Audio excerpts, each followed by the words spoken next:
नमस्कार दोस्तों, आप देख रहे हैं लोकमत हिंदी। मेरा नाम है सुन कनौजिया। मंगलवार यानी कि कल जम्मू कश्मीर के पहलगाम के बैसरेना यानी कि मिनी स्विट्जरलैंड जो कि पिकनिक स्पॉट है, जो टूरिस्ट स्पॉट है, वहां पर एक आतंकी हमला हुआ और इस आतंकी हमले में 26 लोगों की जान चली गई। 17 लोग इस आतंकी हमले में घायल हुए हैं। इस वीडियो में मैं आपको जहां पर ये आतंकी हमला हुआ है वो जगह कैसी है और वहां का मेरा एक्सपीरियंस क्या है और कितनी खतरनाक जगह है, इसके बारे में मैं आपको बताने की कोशिश करूंगा। दरअसल मेरा ये एक्सपीरियंस मैं इसलिए शेयर कर रहा हूं कि पिछले यानी कि फरवरी के महीने में मैं अपने परिवार के साथ जम्मू कश्मीर के टूर पर गया था और 14 फरवरी को मैं पहलगाम में था और 3 बजे के आसपास जब ये आतंकी हमला भी हुआ है, उसी 3 बजे 14 फरवरी को मैं उस जगह पर था। इस जगह की अगर बात करूं तो ये जगह जो है ये काफी खतरनाक जगह है, क्योंकि यहां पर एक टूरिस्ट के तौर पर आप पैदल नहीं चल सकते हो। यहां पर आपको खच्चर की जरूरत लगती ही है। आपको खच्चर हायर करना पड़ता है और फिर आप ऊपर जाते हो और ऊपर जब आप जाते हैं तो ऊपर जाने के बाद आपको ऐसा कुछ नहीं दिखाई देता है कि जो नया हो। दूसरा यह है कि जब मैं अपने परिवार के साथ यहाँ पर ऊपर चढ़ा था और जैसे ही मैं पहुंचा था तो वहां पर मुझे एक चीज का एहसास हो गया था। एहसास ये हुआ था कि ये जो जगह है ये टूरिस्ट के लिए खतरे से खाली नहीं है। वहां अगर देख लिया जाए तो सबसे पहले वो जो टेरेन है जहां पर हम चल के जाते हैं वो इतना ट्रिकी है कि अगर वहां पर कोई आतंकी हमला होता है तो आप वहां से भागकर नीचे भी नहीं उतर सकते हो। उस जगह से आप सिर्फ छुप सकते हो, आप वहां से भाग नहीं सकते हो। आपको उस जगह पर चढ़ने और उतरने के लिए खच्चर की या फिर घोड़े की जरूरत लगती है। दूसरा मेरा सबसे बड़ा कंसर्न उस जगह को लेकर यह था कि वहां पर कोई भी सिक्योरिटी फोर्सेस नहीं थी।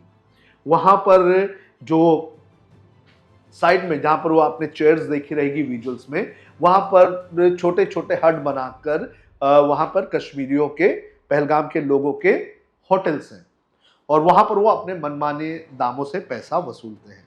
लेकिन ये जो इलाका है, इस इलाके में पहुंचते ही आपको एहसास होने लग जाता है कि सिक्योरिटी के लिहाजे से ये जगह काफी खतरनाक है। यहां पर जो पीछे का एरिया है जहां पे बड़े बड़े पेड़ दिखाई दे रहे हैं, ये इतने घने इलाके हैं कि आतंकी वहीं से आ सकते हैं।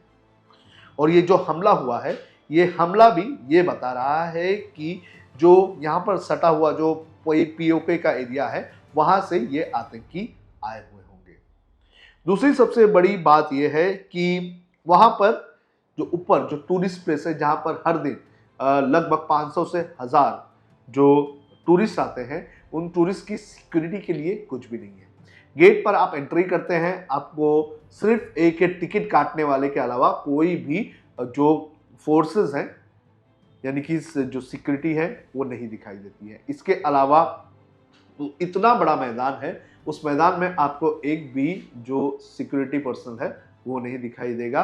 नीचे जहां से आप खच्चर लेते हैं वहां पर एक आर्मी का बेस कैंप है और मानिए वहां से ऊपर आने के लिए अगर कुछ घटना हो जाती है, जैसे कल की घटना है, वहां से ऊपर आने के लिए नहीं कह के भी लगभग आधे घंटे का समय लग जाता है। तो सोचिए ये कितना बड़ा रिस्क वाला एरिया है।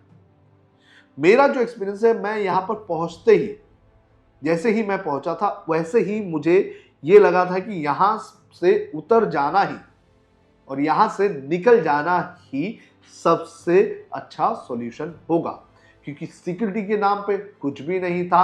अगर वहां पर कुछ हो जाता है तो वहां पर आप सिर्फ छुप सकते हो, भाग नहीं सकते हो, आप अपने परिवार के साथ उतर नहीं सकते हो। कई सारे लोगों ने भागने की कोशिश की। हमने देखा कि जो ये इंजर्ड हुए हैं उनमें कई लोग ऐसे हैं जिनके पैर टूट गए, हाथ टूट गए, जिनके गले पर इंजरी आई है। ये बहुत ही खतरनाक जगह है। और जब घोड़े भी चलते हैं ना, यहाँ पर जो खच्चर और घोड़े चलते हैं, उन खच्चर और घोड़े के जो जगह है वो जहाँ से वो जाते हैं वो आप देख कर ही हैरान हो जाएंगे कि कितनी खतरनाक जगह से आप ऊपर जाते हैं और ऊपर से नीचे उतरते हैं। तो ये अपने आप में एक बहुत ही खतरनाक जगह है। और दूसरी बात कश्मीरियों की,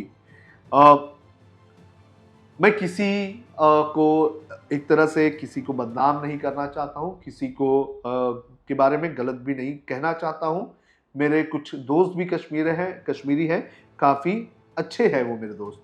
लेकिन कश्मीर जाने के बाद एक चीज़ मैंने ये देखा कि कश्मीर में पर आप गैर कश्मीरी हो, फिर आप कौन से भी जात धर्म के हो, तो वो आपको एक्सेप्ट नहीं करेंगे। वो सिर्फ और सिर्फ कश्मीरियों को ही एक्सेप्ट करते हैं।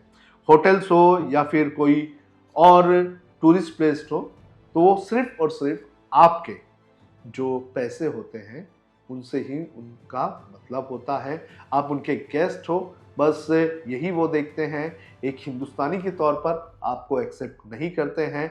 उनके लिए टूरिस्ट के तौर पर आप एक सोर्स ऑफ इनकम हो, इसलिए कश्मीरी जो है वो आपको इम्पोर्टेंस देते हैं। हालांकि ऐसे सब कश्मीरी नहीं है, लेकिन जहाँ जहाँ पर मैं रुका था, जैसे कि जिस होटल में रुका हुआ था वहाँ पर जो रिसेप्शन था, उस रिसेप्शन का रवैया काफ़ी बेकार था। उसके बाद पहलगाम में जहाँ पर मैं गया था उस होटल का भी के लोगों का रवैया भी एकदम अजीब सा था। इसके अलावा जो खच्चर जहाँ पर हायर किए गए थे वहाँ पर भी कुछ लोग ऐसे थे जिनका रवैया काफ़ी बेकार था। जो ऊपर जहाँ पर ये आतंकी हमला हुआ है वहाँ पर जो स्टॉल चलाते हैं उन लोगों का रवैया भी काफ़ी जो है एक तरह से भेदभाव करने वाला था। तो ये काफ़ी हम बार बार कहते हैं कि कश्मीर हमारा हिस्सा है, कश्मीर के लोग हमारे हैं, लेकिन कश्मीर के लोग हमें अपना नहीं समझते हैं, ये मेरा एक्सपीरियंस कहता है। हालांकि वहाँ पर कुछ लोग काफ़ी मेहनती हैं, कुछ लोग जो लोग वहाँ पर गए हुए थे, जहाँ पर मैं देखा था कि जो खच्चर चलाने वाले लोग थे वो लोग भी काफ़ी मेहनती है, लेकिन एक्सेप्टेंस नहीं है।